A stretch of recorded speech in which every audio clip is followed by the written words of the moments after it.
Lisa Wright straightened her uniform as the alien ship descended through Earth's atmosphere. The year was 2157, and humanity had spread across the solar system with colonies on Mars, Europa, and Titan.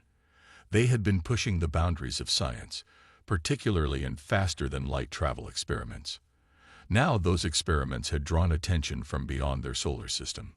"They're here," said General Alan Carter, standing beside her at the landing pad.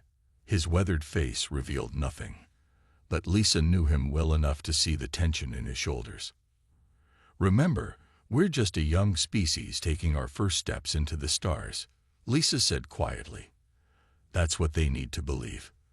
The ship touched down with barely a sound. It was sleek and silver, unlike the bulky vessels humans had built. A door slid open, and 3 tall, blue-skinned aliens emerged. The Xorlians, representatives of the Galactic Council.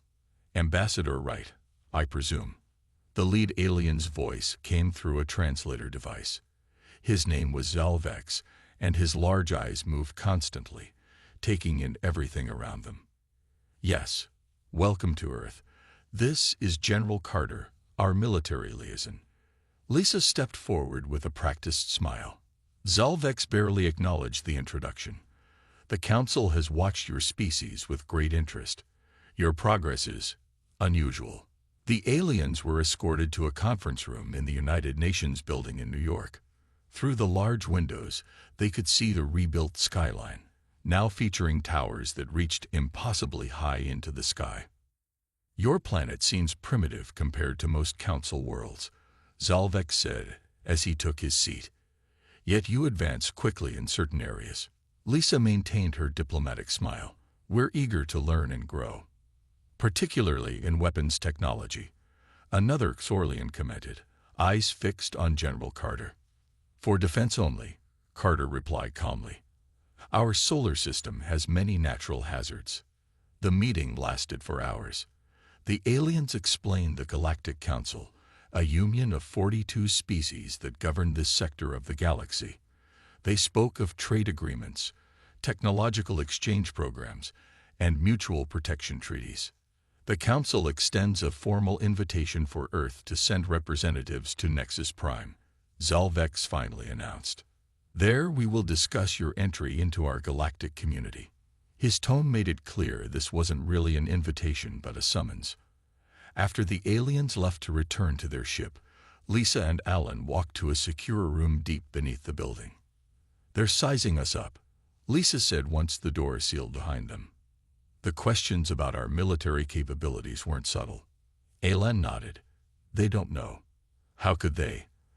"The Terran Empire doesn't exist on any public record." Lisa sank into a chair, finally allowing herself to show fatigue.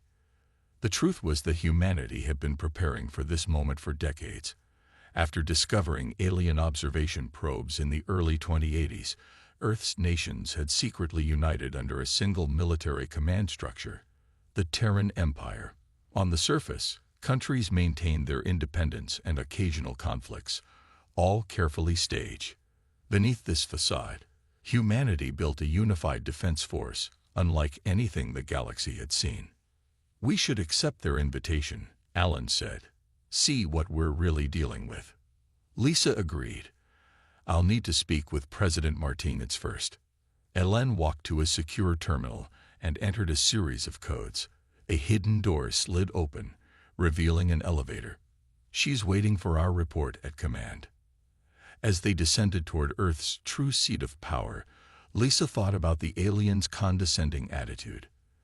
They clearly saw humans as primitive newcomers, easy to control and exploit. "They think we're children," she said. Alan's face finally broke into a small smile. "Let them. The day they discover what humanity really is will come soon enough." The elevator doors opened to reveal a vast underground complex humming with activity. Screens showed the Xorlian ship departing Earth, monitored by defense systems the aliens never detected. Somewhere in the asteroid belt, the first fleet of the Terran Empire waited silently, ready for whatever might come. The journey to Nexus Prime took 2 weeks aboard the Xorlian diplomatic vessel. Lisa Wright spent most of that time studying files on the various alien species that made up the Galactic Council. General Carter kept to himself, seemingly uninterested in the luxurious accommodations provided by their hosts. Dr. Eric Powell, Earth's leading xenobiologist, was the third member of their small delegation. He moved through the ship with wide-eyed wonder that the Corlians found amusing. They didn't notice how his eyes lingered on certain technology, or how his seemingly clumsy stumbles allowed him to collect biological samples from their crew. "We're approaching Nexus Prime," Zalvex announced on the final day. "Please join me in the observation deck." The three humans gathered at the large viewing window. None of them gasped at the sight before them, though they all wanted to. Nexus Prime was massive, a space station the size of a small moon. Thousands of ships moved around it like bees around a hive. "The heart of galactic civilization," Zalvex said proudly. "Home to the Council for over 2,000 years." Lisa nodded politely. Impressive. After docking, they were escorted to temporary quarters. The station's artificial gravity felt slightly stronger than Earth's. The air carried unfamiliar scents. Aliens of every shape and size moved through the wide corridors, some giving curious looks at the humans. "We are scheduled to meet the full council tomorrow," Lisa told her companions once they were alone. "Dr. Powell, what have you found?" Eric pulled out a small device. "Their technology is advanced, but predictable. No quantum entanglement communications. Their ships use a form of antimatter drive that's efficient but vulnerable to electromagnetic disruption." "And their biology?" General Carter asked. "Most species here evolved in environments with less radiation than Earth. Their cellular repair mechanisms are less robust than ours." Eric smiled slightly.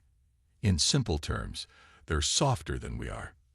The next day, they stood before the Galactic Council, a semicircle of 42 representatives seated on elevated platforms. The chamber was designed to intimidate, with the visitors standing in a pool of light while the council members remained in shadow. The Grand Arbiter, a tall insectoid being, spoke first. "Welcome, representatives of Earth. We have reviewed your application for membership." Lisa frowned. "We didn't submit an application." A murmur ran through the council. The Grand Arbiter's mandibles clicked in what might have been annoyance. "A formality. Your presence here constitutes application." He continued without pause. "The Council has determined that humanity requires guidance. You will be granted protection status, Category 3. General Carter stepped forward. "What does that mean, exactly?" A reptilian council member answered. "Your military development will be restricted. The Council will establish bases in your system to ensure compliance. Your resource-rich planets will contribute a fair quota to Council needs." "You mean you'll take our resources and limit our ability to defend ourselves," Lisa said calmly. "For your own protection," the Grand Arbiter insisted. "Your species is young, impulsive. You need guidance to avoid the mistakes others have made." Lisa maintained her diplomatic composure, but she could feel Carter tensing beside her. Dr. Powell was quietly scanning the chamber with a hidden device. "How many other species are under this protection?" Lisa asked. 17 currently benefit from our guidance," the reptilian answered. "And if we decline?" The chamber grew silent. The Grand Arbiter leaned forward. "That would be unwise. The Council ensures peace through unity. Those who stand outside our protection often face difficulties, piracy, resource shortages, occasionally conflicts with more advanced races." His tone made the threat clear. "You have 30 days to prepare your world for integration," another council member added, "after which peacekeepers will arrive to begin the transition." As they left the chamber, Lisa felt cold anger replacing her diplomatic restraint. Once back in their quarters, Carter activated a jamming device. "Protocol Lionheart is now in effect," he said into a secure communicator hidden in his uniform. The message would reach Earth through a quantum entanglement device that Exorians hadn't detected, technology the Council believed impossible for humans to possess. Lisa looked out at the vast station. They have no idea what they've just done. No, Carter agreed. They don't. President Olivia Martinez stood in the command center beneath the Rocky Mountains. The room fell silent as she entered. Dozens of military officers and government officials watched her with expectant eyes. Protocol Lionheart is confirmed, she announced. The Council has shown its true colors. Admiral John Davis, commander of Earth's hidden fleet, stepped forward. Then it's time we show ours, Madam President. She nodded. Activate all forces. The Terran Empire emerges today. Throughout the solar system, a transformation began. What appeared to be mining operations in the asteroid belt suddenly shed their outer layers, revealing massive shipyards. Civilian outposts on Mars opened hidden bunkers containing weapons and fighters.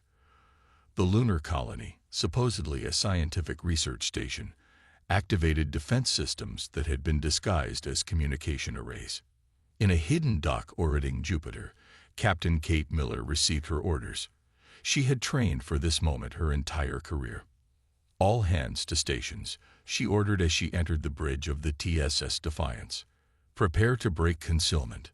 The Defiance was Earth's first true battleship, hidden for years within a hollowed-out asteroid. At 1,500 meters long, it carried weapons that could destroy a small moon. Its crew of 1,200 had lived and trained in secret, ready for the day when humanity would reveal its true strength. Concealment field disengaging, reported her first officer. We're visible in 3, 2, 1. The massive ship emerged from its hiding place, its hull gleaming in the distant sunlight. Around it, 11 other warships appeared, each commanded by captains who had sworn to protect Earth at all costs. All systems operational, Kate said, feeling the power of the massive engines through the deck plates. Set course to rendezvous with Admiral Davis. On Earth, Lieutenant Ben Garcia led his team through the mountains of Colorado. Their mission was critical, disabling the monitoring satellites the Council had secretly placed in Earth orbit years ago. Team in position, he reported through his secure communicator, ready to launch countermeasures. Proceed, came the reply from command. Ben activated the device his team had carried up the mountain. It looked like ordinary climbing gear to any observers. In reality, it contained technology that would blind the Council's eyes in Earth's orbit. Countermeasures deployed. Council satellites going dark in 3, 2, 1. Success. They're blind. In space, Admiral Davis watched as ships emerged from hiding places throughout the solar system. Some came from Mars, others from the moons of Jupiter and Saturn. The mining colonies on Titan revealed their true purpose as military bases. Even peaceful-looking research stations turned out to house weapons and fighters. Fleet count, he asked his communications officer. 50 capital ships reporting in, sir. Over 200 support vessels. Fighter squadrons still coming online. Davis nodded with satisfaction. For decades, Earth had maintained the appearance of a divided planet with limited space capabilities. Nations supposedly competed with each other while secretly working together. Resources that appeared to go into civilian projects had been channeled into the largest military buildup in human history. The Council's spies saw only what humans wanted them to see, a young species taking its first tentative steps into space. They never suspected that Earth had united under the banner of the Terran Empire, preparing for the day when alien threats would emerge. Sir, we're receiving a transmission from Council space, reported the communications officer. They're saying their peacekeeping force has departed early. Estimated arrival in our system in 10 days. Admiral Davis smiled grimly.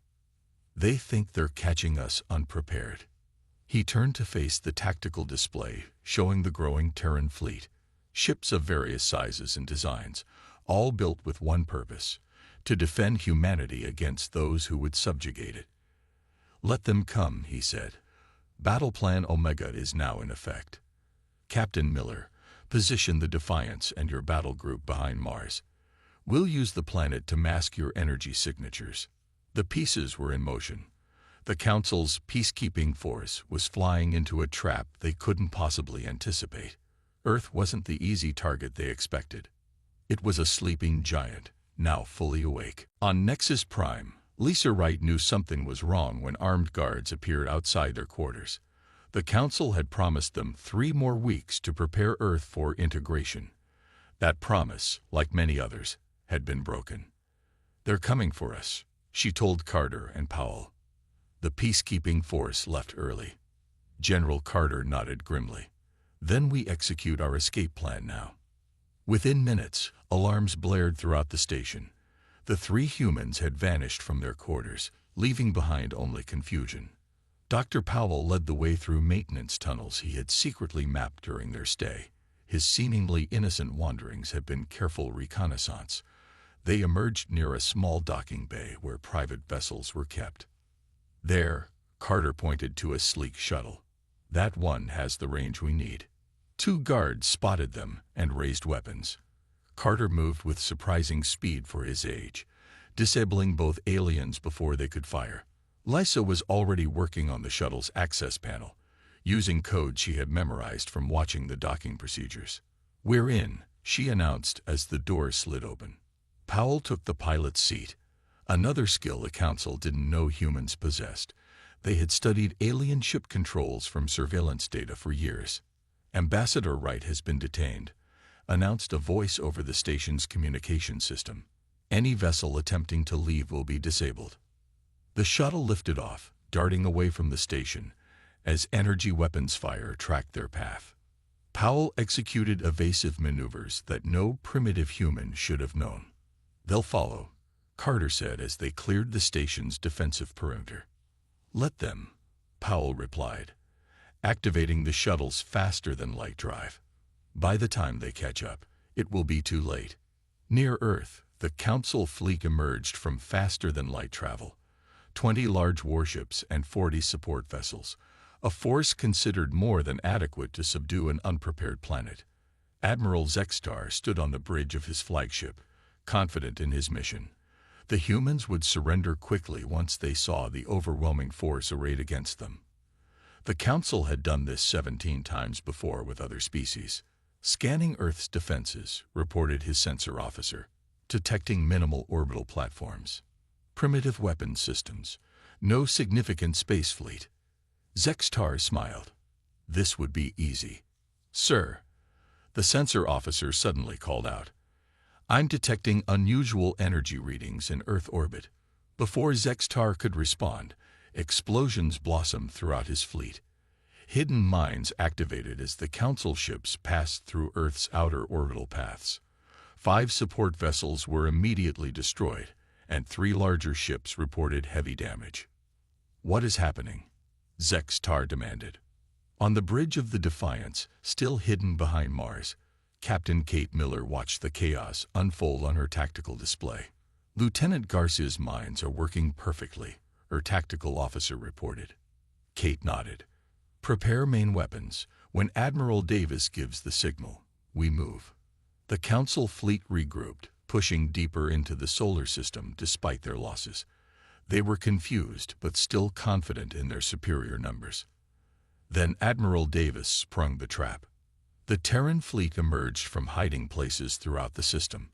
Ships appeared from behind moons, from within the rings of Saturn, from the clouds of Jupiter. A full battle group rose from Earth's oceans where they had been stationed for years. Zextar stared in disbelief at his sensor displays. Where had all these ships come from? The humans were supposed to be primitive, barely able to reach their own moon without Council technology. "Sir, we're surrounded," his first officer reported, voice shaking. "I count 50. No, 60 major warships, hundreds of smaller vessels." From behind Mars, Captain Miller's battle group emerged, the massive Defiance leading the charge. "This is Captain Kate Miller of the Terran Empire." She broadcast on all frequencies. "Your peacekeeping force is trespassing in sovereign space. You will power down your weapons and prepare to be boarded, or you will be destroyed." Admiral Davis added his own message from his flagship. "This is Admiral John Davis, commander of the Terran fleet. You have entered our system under false pretenses with hostile intent. Consider this our response to your threats. Zextar realized too late the terrible mistake the Council had made. They had threatened a species far more dangerous than they could have imagined. The battle for Earth was about to begin. Admiral Zextar refused to believe what his sensors showed. Humans were supposed to be a young, divided species, yet the ships surrounding his fleet displayed technology that matched or exceeded Council standards. All vessels, open fire. He commanded, his voice shaking with rage and fear. The Council fleet launched their attack, energy weapons blazing across the void of space. Many shots missed their targets as the Terran ships moved with unexpected speed and precision. On the Defiance, Captain Kate Miller stood calm as enemy fire approached. Shields at maximum. Hold position. The crew watched in silence as the alien weapons struck their shields. The Defiance shuddered slightly, but held firm. Shields at 92%, reported the tactical officer with a grin. Their weapons aren't as powerful as we expected. Kate nodded. Return fire. Target their propulsion systems. We want to disable, not destroy. The Defiance's main guns fired, brilliant beams of energy that cut through the Council ship's shields like they weren't there. 2 enemy vessels immediately lost power, drifting helplessly in space. Across the solar system, the battle unfolded according to Admiral Davis's careful plan. Earth ships attacked from multiple directions, forcing the Council fleet to divide their attention. The Council had numbers, but Earth had surprise and superior tactics. On Earth itself, Lieutenant Garcia watched from a control center as ground-based defense systems activated. Massive cannons emerged from hidden bunkers in mountain ranges and desert plains. When Council ships attempted to enter low orbit for bombardment, they were met with devastating fire from below. Earth-based defenses performing at 100%. Garcia reported to Admiral Davis. No enemy ships have breached the inner defensive line. Davis nodded with satisfaction.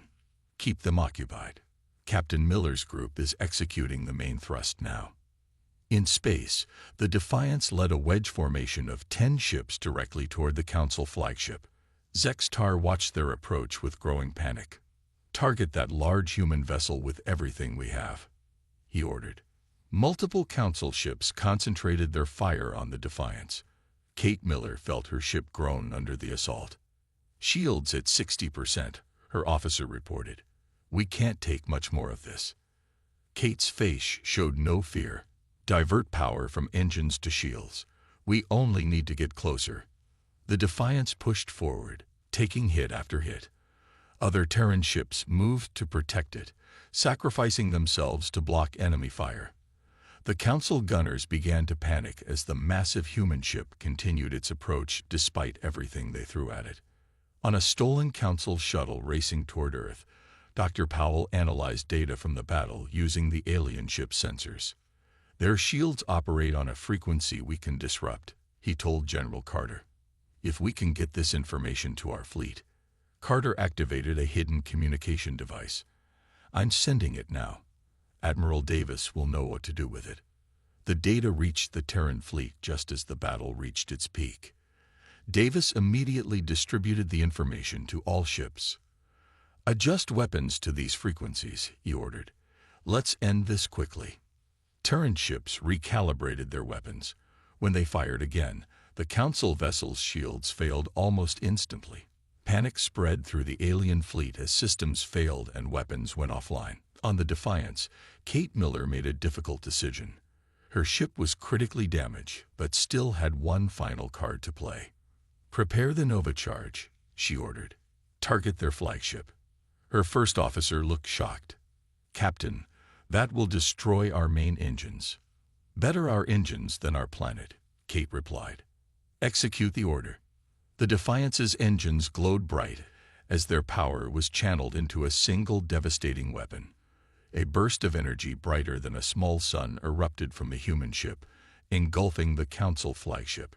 When the light faded, Zextar's vessel was drifting in pieces. The Defiance floated powerless but intact, its crew cheering despite their situation. Throughout the system, Council ships began surrendering or retreating. They had never expected such resistance from a primitive species. Admiral Davis's voice carried across all channels. This battle is over. Earth stands united and undefeated. The Terran Empire will not be conquered or colonized. The Council's attempt to subjugate Earth had failed spectacularly. But for humanity, this was just the beginning. 2 days after the battle, President Olivia Martinez addressed the people of Earth. For the first time in history, all humans learned the truth about the Terran Empire, the secret military alliance that had protected them for decades. Today we stand revealed to the galaxy, she said. No longer will we hide our strength or our unity. The age of pretending division is over. Most people were shocked to learn that the occasional conflicts between nations had been carefully staged. Yet they quickly embraced the new reality when they understood the threat the Council had posed. Admiral Davis didn't have time to celebrate their victory. With Earth secured, he assembled a strike force for a more dangerous mission. Ambassador Wright is still being held on Nexus Prime. He told the officers gathered on his flagship, "We're going to get her back." His plan was bold, a direct assault on the center of Council power. 20 ships would make the journey, led by the repaired and upgraded Defiance under Captain Miller's command. "This isn't just a rescue mission," Davis explained. "It's a statement. The Council needs to understand that threatening Earth has consequences." As the strike force prepared to depart, Major Samantha Foster assembled her Special Operations team. They would infiltrate the Council headquarters while the fleet created a diversion. "Our intelligence suggests that Ambassador Wright is being held in the central tower," she told her team as they checked their equipment. "We'll need to move fast and quiet." Among the captured Council ships, Captain Ryan Mitchell of the TSS Guardian made a surprising discovery. In the ship's brig, he found prisoners from a dozen different alien species. "Who are you?" he asked, freeing them from their cells. A tall, four-armed alien stepped forward. "We are resistance fighters. The Council took us when we refused their protection." Mitchell was stunned. "There's resistance against the Council. How many of you are there?" "Thousands across many worlds," the alien replied. "We fight to free our planets from Council control. They take our resources and restrict our development, just as they planned to do to Earth." Mitchell immediately contacted Admiral Davis with this information. "Sir, I think we found potential allies." Meanwhile, Dr. Powell worked tirelessly in his lab. The data collected during the battle provided insights into Council technology, allowing him to develop countermeasures against their most powerful weapons. "Their ships rely on quantum-linked targeting systems," he explained to a group of engineers. "If we broadcast this disruption signal, their weapons won't be able to lock onto our ships." The new technology was quickly distributed throughout the Terran fleet. Powell didn't stop there. He also developed non-lethal weapons that could disable Council ships without casualties. "We need to show that we're different from them," he insisted. "We can be powerful without being cruel." As the strike force prepared to depart for Nexus Prime, General Carter and his stolen shuttle finally reached Earth. The information he brought was invaluable. Detailed maps of the Council headquarters and weaknesses in their communication systems. "They rely on a central relay network," Carter explained during the final briefing. "If we can take control of it, we can broadcast directly to all Council worlds." Admiral Davis incorporated this information into his plan. "This changes everything. We're not just going to rescue Ambassador Wright.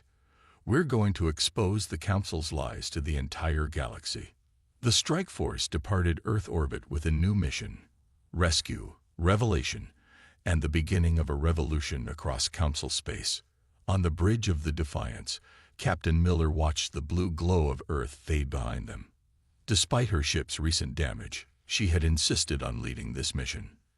"Do you think the other species will join us?" her first officer asked. Miller nodded. "The Council has been oppressing worlds for centuries. All they needed was someone to show them that resistance is possible." As the fleet activated their faster-than-light drives, Earth continued its preparations. The Terran Empire was no longer just defending humanity. It was bringing hope to the stars. The Terran strike force arrived at Nexus Prime to find chaos. News of Earth's victory had spread, inspiring uprisings on several Council-controlled worlds. The massive space station was on high alert, its defenses fully activated. Admiral Davis observed the station from the bridge of his flagship. Begin the diversion. Captain Miller, take your group to the secondary docking area as planned. The Defiance and 5 other ships broke formation, heading toward a less defended section of Nexus Prime, while the main fleet engaged the station's defenses head-on. Inside the station, Ambassador Lisa Wright sat in her cell, listening to the alarms. She had refused to cooperate with the Council's demands, even under threat. Now she smiled as the lights flickered. Earth had come for her. Major Samantha Foster's team boarded the station during the confusion of the attack. Dressed in captured Council security uniforms, they moved through the corridors with confidence. Life signs show 57 humans on board, one of her team reported, checking a scanner. Most are being held in the detention level. Samantha nodded. Let's move. While the rescue operation proceeded, Captain Mitchell's Guardian led a different mission. His ship carried representatives from 15 species seeking independence from the Council. They had formed an alliance with Earth after learning about its successful resistance. We're receiving transmissions from resistance cells across the station, Mitchell's communications officer reported. They're offering to help. Mitchell smiled. Tell them to target the communication hub. We need to take control of the broadcast system. General Carter, now aboard Davis's flagship, coordinated the attack. His knowledge of the station's layout proved invaluable as he directed forces to critical points. The Council relies on order and control, he explained. If we create enough chaos, their command structure will collapse. Throughout the station, resistance fighters emerged from hiding, attacking Council security forces. Many were station workers from worlds under Council protection, who had suffered silently for years. In her cell, Lisa heard fighting outside. The door suddenly slid open, revealing Major Foster in a Council uniform. Ambassador Wright, I'm Major Foster, Terran Special Forces. We're here to take you home. Lisa stood quickly. Not yet. The Council is planning something desperate. I overheard the guards. They have a weapon they call the Purifier. They'll use it against Earth if they can't have it. Samantha contacted Admiral Davis immediately with this information. The Admiral quickly relayed it to Dr. Powell, who was monitoring the battle from a specialized sensor ship. I'm detecting unusual energy readings from the center of the station, Powell confirmed. It matches theoretical models of a planet-killing weapon. Davis made a quick decision. All ships target these coordinates. Maximum firepower. The Terran fleet concentrated their attack on a specific section of Nexus Prime. The station's outer shell cracked, revealing a massive weapon pointed toward Earth's distant sun. Captain Miller moved the Defiance into position. Ready the Nova charge. But Captain, we just finished repairs from the last one. Her tactical officer protested. Miller's expression was firm. And we'll repair again. Fire. The Defiance unleashed its devastating weapon directly into the exposed Purifier. The resulting explosion tore through that section of the station, destroying the weapon before it could activate. As the fighting continued, Captain Mitchell's team reached the communication hub. With help from the Resistance, they overcame the defenders and took control of the station's broadcast system. We're ready, Admiral, Mitchell reported. Davis turned to Ambassador Wright, who had been brought to the flagship. It's your turn, Ambassador. Lisa stepped forward, preparing to address the galaxy. The broadcast would reach every Council world simultaneously, revealing the truth about the Council's oppression and Earth's successful resistance. People of the galaxy, she began, her voice steady. I am Ambassador Lisa Wright of Earth. Today we bring you a message of hope. The Council has lied to you. Freedom is possible. We have proven it. Across countless worlds, beings of all species watched and listened. The myth of the Council's invincibility was shattered. The revolution had begun, sparked by a planet the Council had foolishly threatened. Earth was no longer fighting alone. 1 year after the battle at Nexus Prime, the massive space station looked very different. The Council chambers had been transformed into a meeting place for the new alliance of free worlds. Representatives from 32 species gathered there, each one formerly under Council control. Ambassador Lisa Wright stood at the center of the chamber. After months of difficult negotiations, the delegates had reached an unanimous decision. By the authority granted to me by this assembly, I now declare the alliance officially formed, she announced. Let it be known that we stand together as equals, not as rulers and subjects. Applause filled the room. The former council rulers had been removed from power, some facing justice for their crimes against other species. In their place stood beings dedicated to cooperation rather than domination. Outside the chamber, General Carter watched the ceremony with satisfaction. He had spent the year establishing training academies where species shared their military expertise. The former council military, once feared throughout the galaxy, had mostly joined the alliance after learning the truth about their leaders. They're voting on the chairperson now, a aide informed him. Carter nodded. She'll win. No one has worked harder for this than Lisa. Inside the chamber, the votes were tallied quickly. With overwhelming support, Lisa Wright became the first chairperson of the alliance. Her first act was to sign the Mutual Defense Treaty that would protect all member worlds. Aboard the Defiance, now fully repaired and upgraded, Captain Kate Miller received news of the election while preparing for a new mission. Her ship would lead the first Joint Species Patrol, with crew members from 12 different worlds working alongside humans.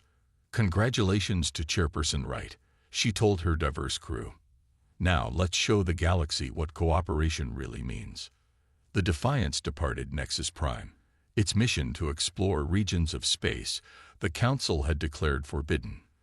The former rulers had kept many secrets, including the existence of potentially friendly species beyond their borders. On Earth, Lieutenant Ben Garcia had been promoted to lead a new communications project. Using technology from multiple alliance members, he had developed a network that allowed instant communication across vast distances. The final relay station is online, he reported to President Martinez.